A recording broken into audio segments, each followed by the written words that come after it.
96.9 WBZH and 101.1 WHSM, Hayward's home for real news and great conversation. Here's your daily news roundup.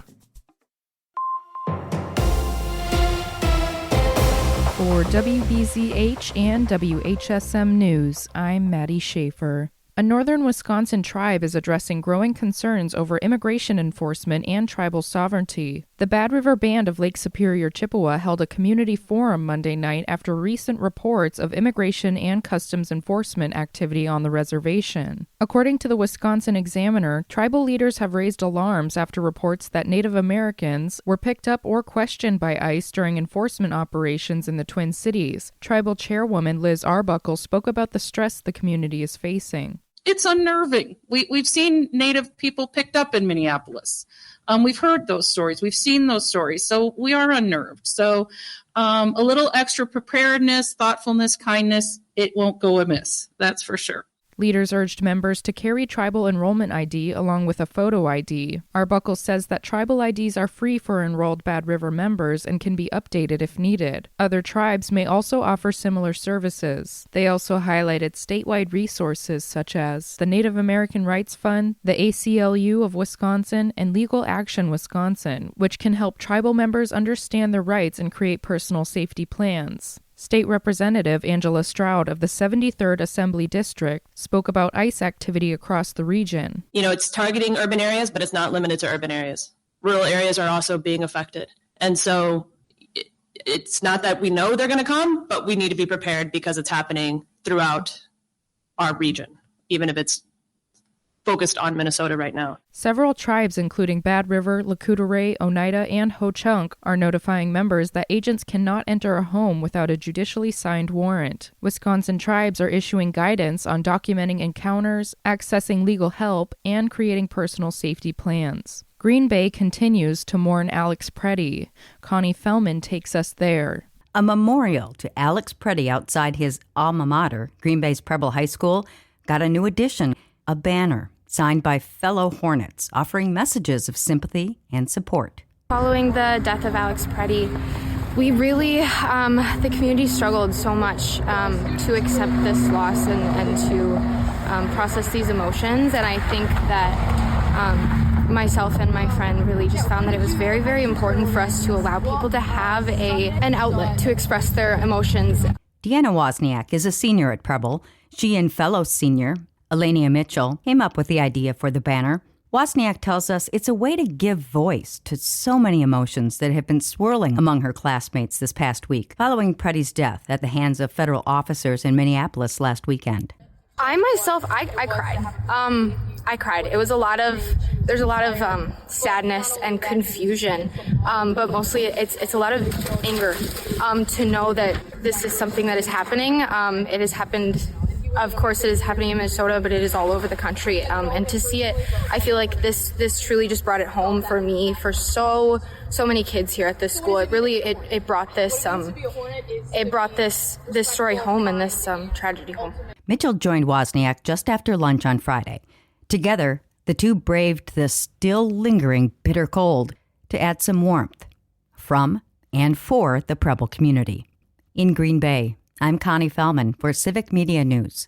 February is Seen and Be Seen Month in Wisconsin. The law of the month reminds drivers that headlights improve visibility and safety. The State Department of Transportation Division of State Patrol encourages drivers to check that headlights are on and working properly during periods of darkness and limited visibility. During this time of year, winter weather conditions and longer hours of darkness make it especially important to remember the correct use of headlights. State law requires drivers to use headlights during hours of darkness and all other times when there isn't enough light to clearly see a person or vehicle 500 feet away, and in adverse weather conditions like fog, rain, or snow that limit visibility. Drivers should also be sure to check twice for road users on bikes and motorcycles. A recent report from the American Lung Association found that Wisconsin lawmakers haven't done enough to reduce tobacco usage in the state. James Kelly has more. According to organization data, tobacco use kills nearly 8,000 Wisconsinites each year, making it the leading cause of preventable death and disease both in the state and across the country.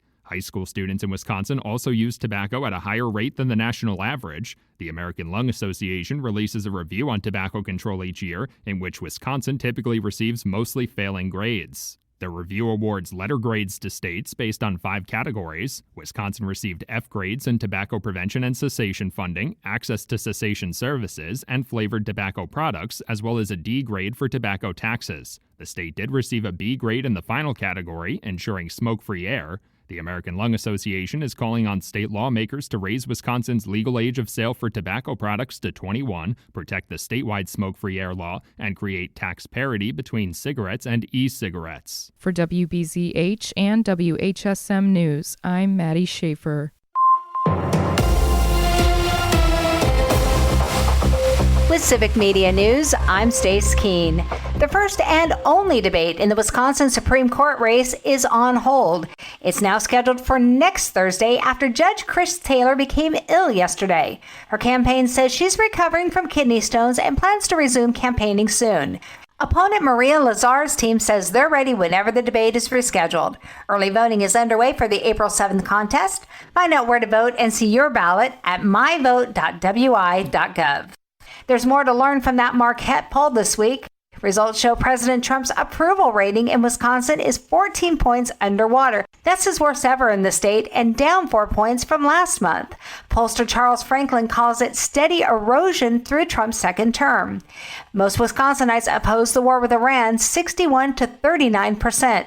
78% of Badger State Republicans still identify as MAGA, down from 88% last fall. An Eau Claire High School staff member was arrested yesterday on charges of sexually assaulting multiple students.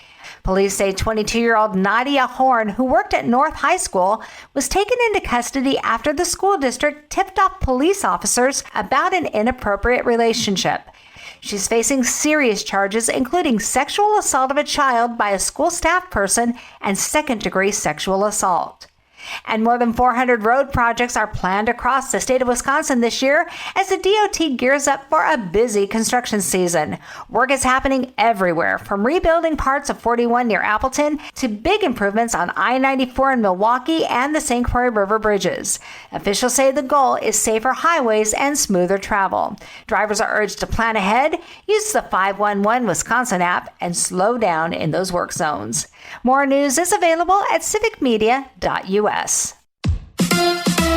It's the Brewers and the White Sox. Hi, I'm Mike Clemens with sports from American Family Field. Opening day between the Brewers and Chicago White Sox, who had the worst record in the American League last season. Will Venable is in his second year as manager and was asked if the White Sox will be more aggressive on the base paths this season. For sure. You know, on the bases, we got to find every way we can to be aggressive and get an extra 90 feet, score runs any way that we can. So that's something that, you know, really with the first step out of the box and that effort is going to be important. The Brewers wrapped up Cactus League action with a record of 12-16. Manager of the year, Pat Murphy, asked if having so many split squad games was productive. Did we get everything we wanted to get out of it? No, I mean, could have had a few other guys really step up and a few other guys be swinging mid-season form or something like that, but be careful what you ask for, you know what I mean? And be careful what you think you got out of spring training, because it's tricked me for 11 years. NBA, the Bucks lost again, this time to the Trailblazers, 130-99, with Sports on Mike Clemens.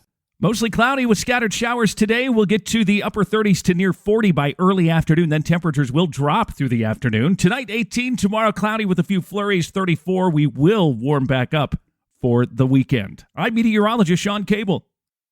That's your Hayward News Roundup from WBZH and WHSM. Find more news anytime at wbzh.fm/news. Subscribe to this podcast on Spotify, Apple, or wherever you find your podcasts.